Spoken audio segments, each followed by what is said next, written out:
नमस्कार, आप देख रहे हैं दैनिक साथी हरियाणा।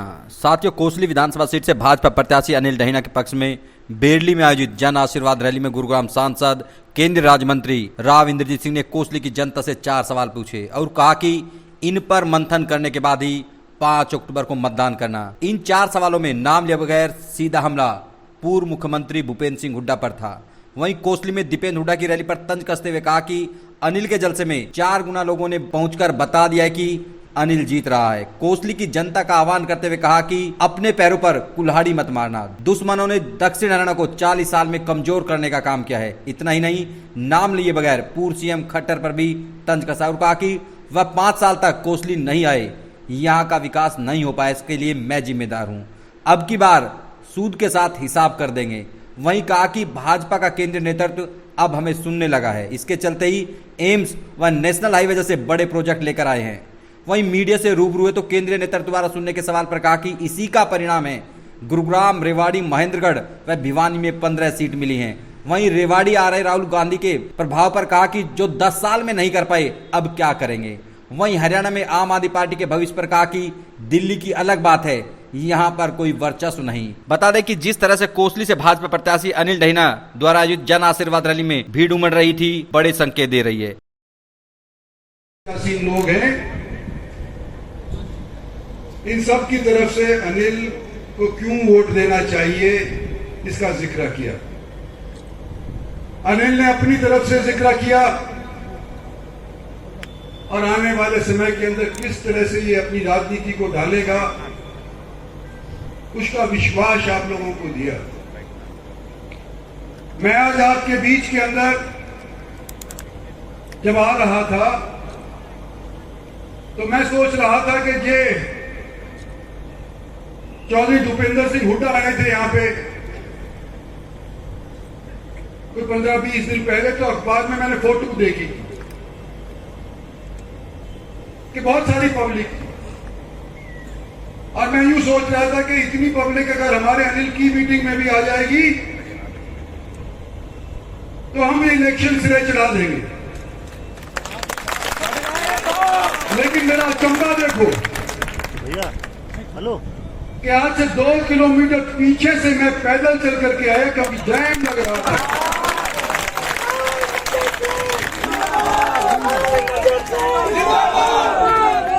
जो इन दिनों के अंदर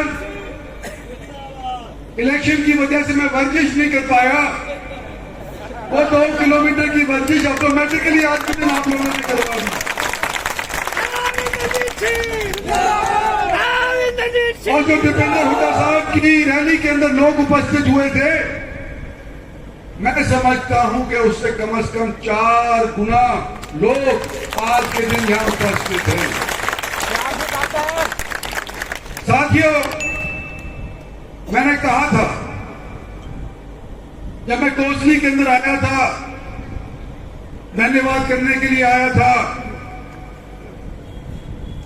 कि आने वाली पीढ़ी को मैं मौका देना चाहता हूं। हमारी तो उम्र ढल चुकी है और अगर हमने ये लड़ाई आगे बढ़ानी है तो हमारे जैसे बुजुर्गों को आशीर्वाद देना पड़ेगा और नौजवानों को अपने कंधों के ऊपर बोझ उठाना पड़ेगा। और ये सोचते हुए मैंने अनिल को यहां पर से टिकट दिलवाने का प्रयास किया और पार्टी ने इनको टिकट दे दिया। और आज आपके बीच के अंदर ये आप लोगों के साथ कंधे से कंधा मिलाकर के आपके विकास की बात कर रहा है और मुझे यकीन है ये कि करेगा भी जैसा ये कहेगा। मैं अपनी तरफ से 3-4 सवाल करना चाहता हूं आप लोगों से, जिसको सोचने के बाद 5 तारीख को आप अपना मत डालना। सोचने की बात है, सीधे मत कहते हैं, सोच के दिमाग लगेगा। सबसे पहले जब मैं सन 77 के अंदर पहली बार यहां से विधानसभा का चुनाव लड़ा था तो उस टाइम के ऊपर इस हलके का नाम था जाटूसा। जो मेरी उम्र के लोग हैं उनको तो पता ही है, मेरे को वोट भी दिया है उन्होंने, मेरे को आशीर्वाद भी दिया है।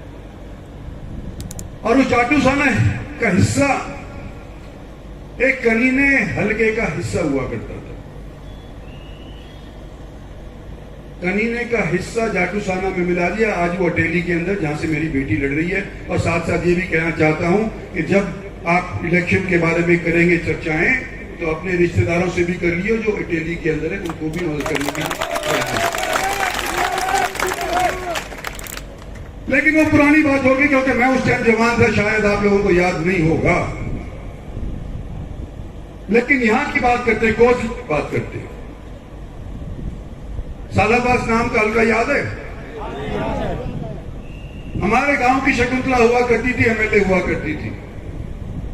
सालाबास हल्के से रिजर्व हल्का हुआ करता था। अनीता कांग्रेस की कैंडिडेट अटेली से पहली बार वहां से लड़ी थी। आज सालाबास हल्का कहां है? आज सालाबास हल्का जाटूसाना कोसली को मिला करके खत्म कर दिया। सवाल यह है कि नुकसान किसका हुआ और फायदा किसका हुआ? हमारा तो नुकसान हुआ, हमको तो मालूम है ना। फायदा किसका हुआ?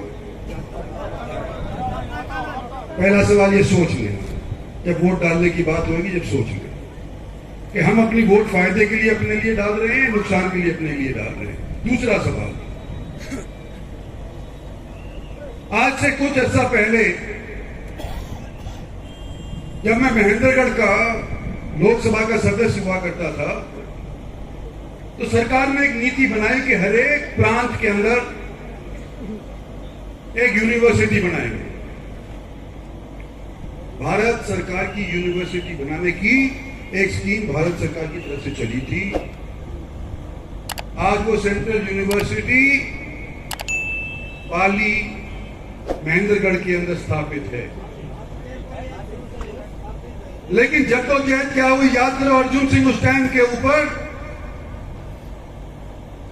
कांग्रेस के अंदर एचआरडी मंत्री हुआ करते थे, तो उनको लेकर के कौन आया था? इंद्रजीत सिंह लेकर के आया था, जो जाकर के वहां पर स्थापित हुई।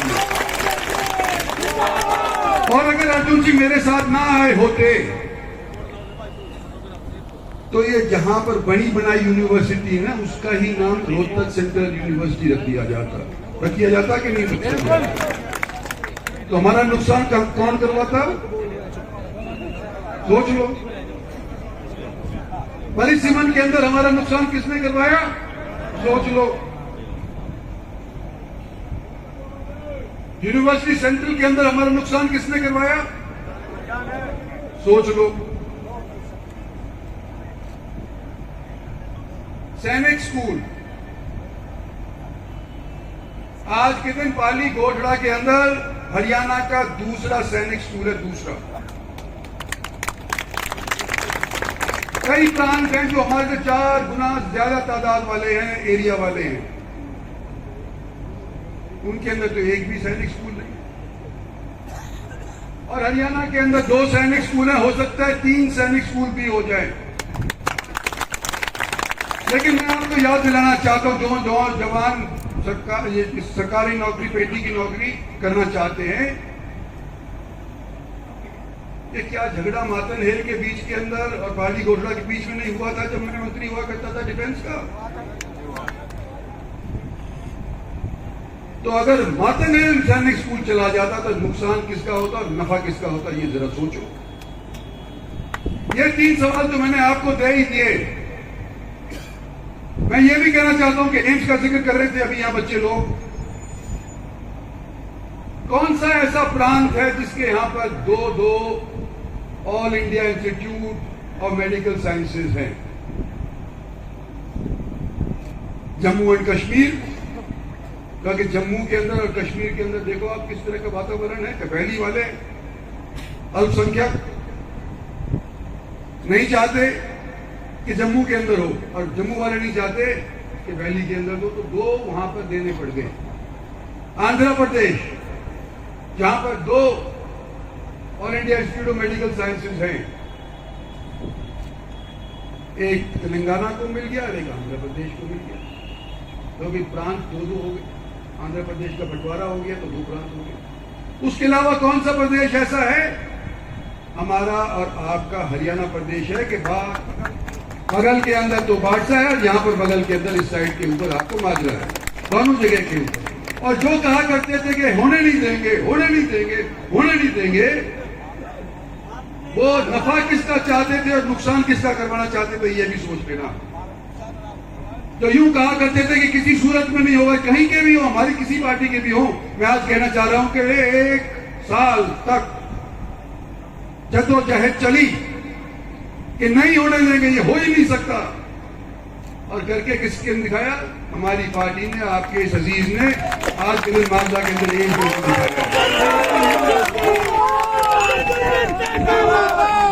फैसला आपने ये करना है कि आप अपना नफा चाहते हैं कि नुकसान चाहते हैं। आज भावुक होकर के तो हम कह देंगे सरकार इसकी बन रही है, और वोट हम उनको देकर के ताकतवर बना देते हैं। अपने आप पे कुल्हाड़ी नहीं मार रहे, हम अपने आप को कमजोर नहीं कर रहे क्या? सोचने की बात है। मैंने तुम्हारे को इतिहास पढ़ाया है, पिछले 40 साल का इतिहास पढ़ाया है कि हर बार जब मौका लगा हमको कमजोर करने का, तो हमारे दुश्मनों ने हमारे को कमजोर करने के अंदर कोई कसर नहीं छोड़ी। और ये लड़ाई खत्म नहीं हुई है, आगे भी जारी रहेगी। और इस चीज के लिए हमारे को नया खून चाहिए, नई फौज चाहिए, नए नेता चाहिए और नए एमएलए चाहिए। मैं जब छठी बार इलेक्शन जीता गुड़गांव से, हमारा ये हल्का अलग हो गया था पहले ही।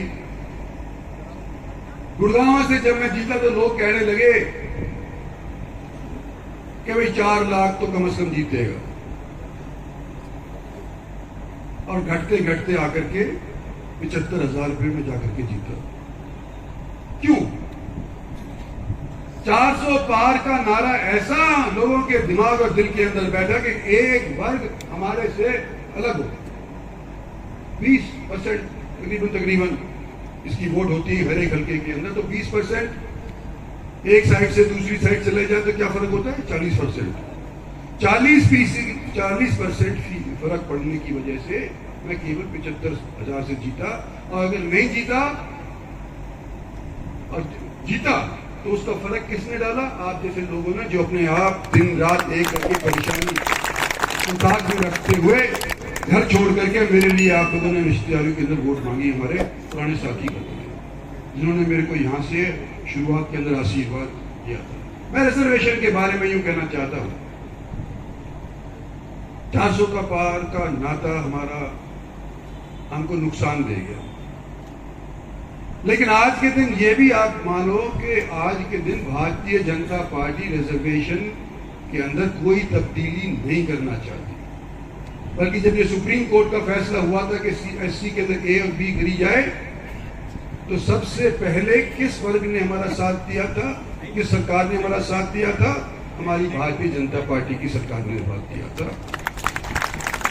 रिजर्वेशन सबके लिए बराबर के तौर के ऊपर सबको अपना हिस्सा मिलना चाहिए, आबादी के तौर के ऊपर मिलना चाहिए, ये सोच करके रिजर्वेशन के ऊपर जो सुप्रीम कोर्ट का फैसला था वो हमारी सरकार ने माना कि हम तुरंत इसको जब से दोबारा बनते हैं इसका गजट नोटिफिकेशन कर देंगे। और राहुल गांधी क्या कहते हैं?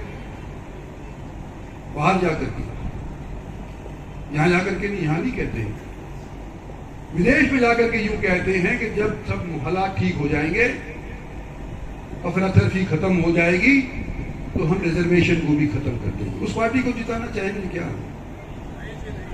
जो ओबीसी की रिजर्वेशन खत्म कर दे सकती है, जो एससी की रिजर्वेशन खत्म कर सकती है, उस पार्टी को हम बन पाएंगे क्या अपनी वोटों से?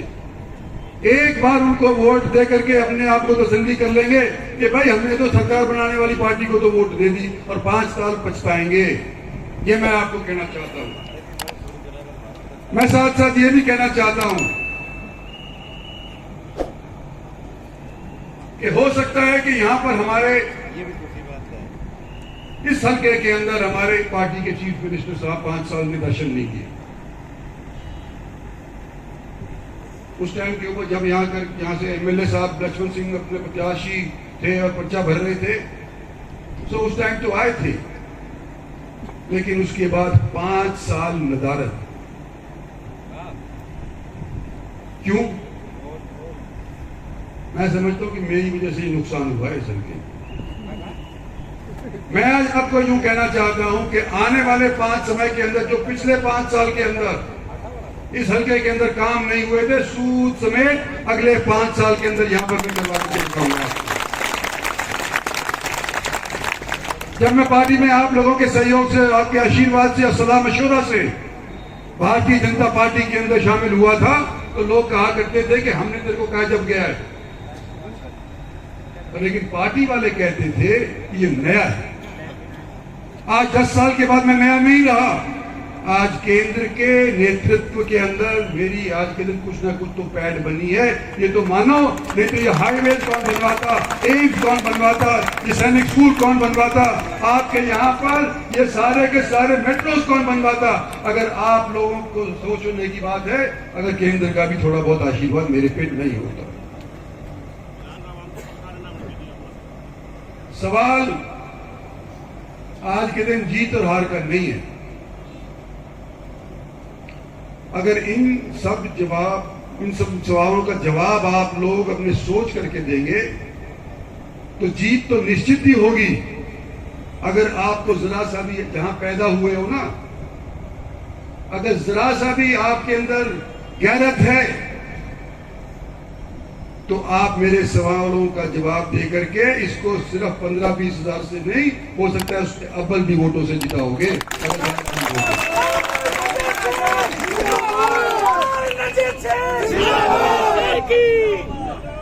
और पिछलक्कू हो तो भाई, मैं अभी तक क्या किसी सपने में रह रहा था? हमारा एरिया सैनिकों का कहलाया जाता है, हिम्मत कश कहलाया जाता है, हिम्मतवार कहलाया जाता है। और अगर हमारे ही एरिया के ऊपर ये खिताब लग गया कि ये तो पिछलक्कू है, तो भाई हमारी बनाई बुनी दशकों की इज्जत 1 सेकंड के अंदर मिट्टी में मिल जाएगी।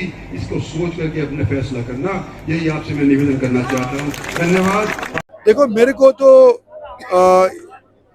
यंग टीम, यंग ब्लड जितना इस जलसे के अंदर आया नजर मेरे को पहले कभी नहीं नजर आया था। पहले तो पगड़दाज मेरे जैसे बुजुर्ग हुआ करते थे, लेकिन इस बार जोश दिखा वो जवानों के अंदर दिखा। और मैं समझता हूँ कि पहले की निस्बत ज्यादा तादाद से यहाँ पर से भारतीय जनता पार्टी जीतेगी। कितना बीजेपी ट्रस्ट कर रही है? आप लगातार कह रहे हैं दिल्ली वाले मानने लगे। भाई वो टिकट देखो ना, जो टिकट मिली हमारे इस एरिया में किसके सुझाव पे मिली है, उसी से आपको अंदाजा लग जाएगा। कितने आसपास तक आपको काफी आपको दिया गया? हमको भिवानी, महेंद्रगढ़, गुड़गांव और रेवाड़ी, इनके अंदर 15 तो सीट हमारे को मिली गई है, टिकट तो मिली गई है। तो हम अगर क्लास अपना दिखा देते हैं तो देखो पार्टी को लेकर कितना आसपास सरकार बनाने को लेकर हम उम्मीद कर रहे हैं कि परिवर्तन आ रहा है। देखो, आज से 3 महीना पहले जो लोगों के अंदर गुब्बार था वो लोकसभा के अंदर निकल गया। आधा हमारा कैंडिडेट उन्होंने हरा दिया। लेकिन अब जब रोजाना के काम की बात आती है, हरियाणा के अंदर सरकार बनाने की काम आती है, तो वो गुब्बार निकल गया है। और मैं समझता हूँ धीरे धीरे वापस लोग अपना मन भारतीय जनता पार्टी के प्रति बना रहे हैं, सभी जात के। दिल्ली के पूर्व मुख्यमंत्री अरविंद केजरीवाल, क्या लगता है कितना इम्पैक्ट डाल पाएगी आम आदमी पार्टी?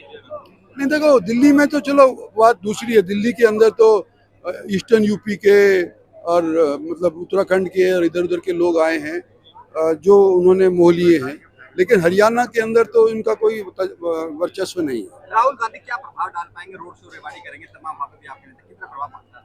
देखो, राहुल गांधी पहले प्रभाव नहीं डाल पाए, 10 साल हो गए, तो अब क्या डालेंगे? अनिल जी, राव इंद्रजीत सिंह अभी जनसभा करके गए, क्या लगता है अब क्या माहौल बदलने वाला है? कुछ क्या रहेगा? माहौल तो पहले ही बदला था, आज तो सारा ही माहौल बदल गया है। राव साहब कह गए हैं, अपने जो भी सवाल देखे गए हैं कि आप सबको उसके बारे में सोचना है, और वो सब पब्लिक सारी समझती है, जो साहब इशारा कर गए हैं। तो ये तो एक तरफा माहौल हो गया, अब तो सिर्फ औपचारिकता बाकी है। जनता के बीच में लगातार आप पूछ रहे हैं, कौन सा मुद्दा विशेष लेकर के चल रहे हैं जो कोसली की जनता? मैं जनता के बीच में लगातार जा रहा हूँ। हम तो एक जो औद्योगिक लगाना चाहते हैं कोसली हल्के में, और बाकी और जो सड़कें, जो लिंक रोड अभी कुछ बाकी हैं, और इंडस्ट्रियल और इंस्टीट्यूट के बारे में भी बात कर रहे हैं। बाकी अलग अलग गांव की अलग अलग समस्या है। कल जैसे कि मैं पालावास में गया था, वहाँ पिछले कई सालों से खारे पानी की समस्या है। कुछ ऐसे गांव है जहां पानी भरा रहता है। तो हर एक गांव की अलग अलग समस्या है, हम उनसे सबसे मिलकर बैठ के बात करेंगे और उन समस्याओं का समाधान करेंगे। कोसली में कुछ जगह आज भी ऐसी है जहाँ पिछड़ेपन का शिकार बताया जा रहा है, तो क्या प्रयास रहेंगे अनिल दहीना के कि आने वाले समय में उनको कैसे उभारेंगे? नहीं, उनको उभारेंगे, उनसे मिलेंगे, उनसे मतलब क्या समस्या है, जो पिछड़ापन होगा उस पिछड़ेपन को दूर करने की पूरी कोशिश करेंगे।